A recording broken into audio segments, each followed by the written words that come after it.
शंकर भगवान की। Music by Shri Ganesh studio Balrampur. नचब हम कमर हिला के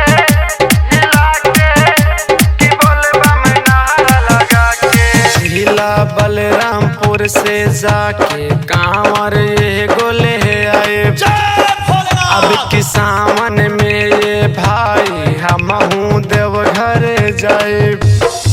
होते सवेरे एगो पिकअप मंगा के डीजे वो पे सजा के सब कंवरिया बोल बम बोले झूम चिलम लगा के। नचब हम कमर हिला के कि बोले बम नारा लगा के।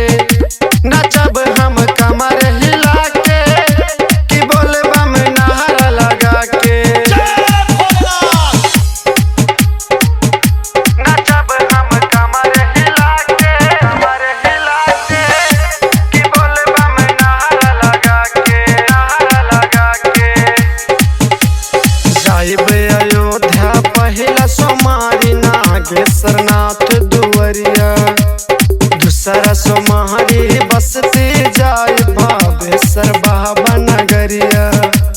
जाइब अयोध्या पहिला सोमारी नागेश्वर नाथ दुवरिया।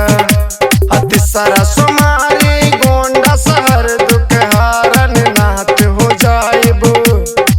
चौथा सोमारी पृथ्वीनाथ में आइब जलवा चढ़ा के। नचब हम कमर हिला के कि बोले बम नारा लगा के।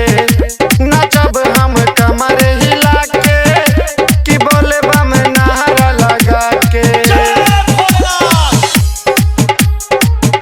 नचब हम कमर हिला के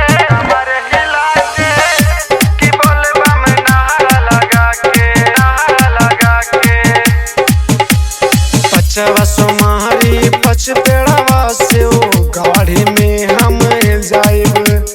दीपक अकेला सत्य तिवारी के संगे जलवा चढ़ाइब।